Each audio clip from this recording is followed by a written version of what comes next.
So we have a little problem in Canada, and it seems to be seasonal criminals, people coming to our country to steal our shit and go home.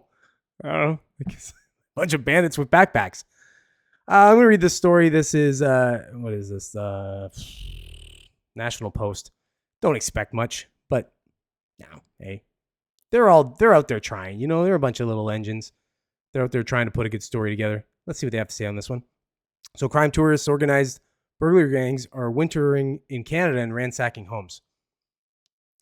Organized burglary gangs blending sophistication with brute force are wintering in Canada from Latin America and Eastern Europe as crime tourists coming to take advantage of early seasonal darkness and Canadian habits to ransack and loot homes. When they're talking about Canadian habits, what they're talking about is, you live in Canada, you'll know this, between basically December and the middle of April, it's basically our travel season. It's like when we like to get the F out of Dodge, because it sucks here.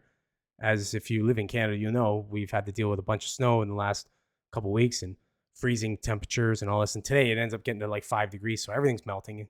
It's all going to freeze overnight, become ice. It's kind of a nightmare to live here for almost half the year. So we get away. We like to get away to the Caribbean and, different warm spots. And we're also, like everyone else, just as stupid. And we like to post it on Facebook and social media and stuff and say, hey, look where we are. I'm here. Perfect.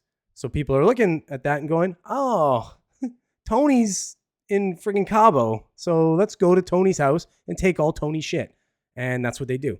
And it seems that these people they've made this kind of their like seasonal crime thing. It's almost like seasonal workers. And instead of before, like you'd hire people from wherever to come over and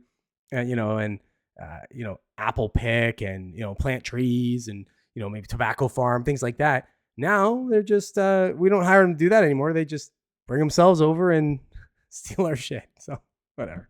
All right, let's carry on. The latest evidence of roving criminal networks of seasonal migrants comes from York region, a large municipality north of Toronto, where 20 people from 6 separate crime groups were arrested after a 4-month probe into home break-in enters. And if you live in the area of Toronto, Mississauga, Brampton, it's a bunch of sort of big metropolitan areas around the Toronto area, you'll know that break-in enter B&E crimes have gone up significantly, where you have smash and grabs and all these kinds of things where it's like, before it was more like, it might've been like kids doing some shit and stuff, but now it's like a much more organized thing where they know what they're going for and they're smart about when they do it. It's got a level of sophistication. So you can see that it's somewhat organized. And this, obviously with this, the evidence coming on this, it's showing that it is organized, that these are actual crime groups that are orchestrating these crimes and attacks and such. This is a cyclical trend that we've seen for multiple years now. Latin America theft groups and Eastern European theft groups enter Canada shortly after daylight savings ends in the fall and return home to their countries in the late spring after they've committed crime.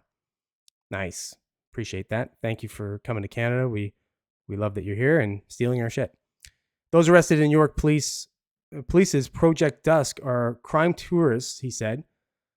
Alvaro Almeida, deputy chief of York Police, and their plans were purposeful and well organized. What is going on with my reading today? I apologize.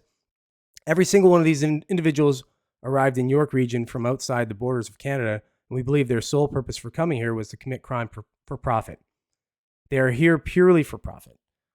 So, okay, so what I don't understand then is there's only a certain amount of people, like if you get somebody coming into the country and they commit any type of crime in the country, I think they should just be banned. That's it. You just don't come back. The U.S. was really good about this with like multiple offenses on drugs and things like that, or even like driving offenses as far as like a DUI and things like that. They wouldn't let you cross the border. I have friends that can't cross the border. Now, I mean, it's a little different with the U.S. and Canada because we've got such a long open border, and it's a little bit different. At least in my opinion. But if you're coming from a country like Latin America or something like that, and you're coming over here and you get convicted of a crime and you're not in any way arrested or anything, like get out of here. You're not coming back. We don't need your shit. Go straighten your life out, figure out something, and maybe at some point you can apply back and we might let you back in the country. Otherwise, get out of here. Go to another country. Go to an easier mark. We're not, hopefully we're not the easier mark, but apparently we are because we kind of have open borders up here in Canada. The gangs monitor affluent neighborhoods in and around Toronto. Most break-ins happen between 6 p.m. and 10 p.m., he said. So when it gets dark, the douches come out at night. There's a time period when we know no one's at home. They do surveillance, and then they'll sit and watch and identify when people are coming, when people are going, and then they'll do the break-in. Which is kind of weird to me because, we have so much technology now, like just a Ring camera even alone. Like you can have a motion detected Ring camera in your house. Somebody's coming into your house and it just notifies your phone. Like, I don't know why why these people are able to do this, but anyways. Some of the burglars used illegal signal jammers to defeat surveillance. Well, there you go. So there's my question answered. Surveillance camera, cell phones, and some alarm systems and signal detectors to reveal security systems and hidden cameras. After patients picking a target, they'll switch to a blitz-style burglary. Oh, there you go. Sometimes the bandits kick in a rear side door, even a front door. Police seized several entry kits that included pry bars and punch tools used to smash glass, such as sliding patio doors or windows. Ugh, jeez, man. You imagine coming home and finding some asshole broke into your house like that? It's got to be just awful. I've never had my car broken into, and that's enough. That just feels like such an invasion. Then they swarm in, smashing and grabbing, appending everything in their way as they rummage through drawers, cupboards, and shelves for easy-to-carry valuables. They love watches, jewelry, cash, passports, luxury handbags, small electronics, designer clothes, and collectibles. They're literally in here for only minutes, then turn over the rooms and get out. Often the valuables are stuffed in grocery store bags so they don't look odd carrying bulging bags. Sometimes they use suitcases found in the home to carry their loot. Oh, that's a nice insult to injury. Steal your suitcase to take your shit. Ugh, so awful. Yeah. So let that be a warning to you if you live in Canada and you travel abroad during the cold months. Watch out, because there are these roving bands of asshole criminals that are coming into our country and stealing your shit when you're away or out for dinner or whatever. So, hey, I don't know. We could start just closing our borders off like normal countries, but that might not be equitable.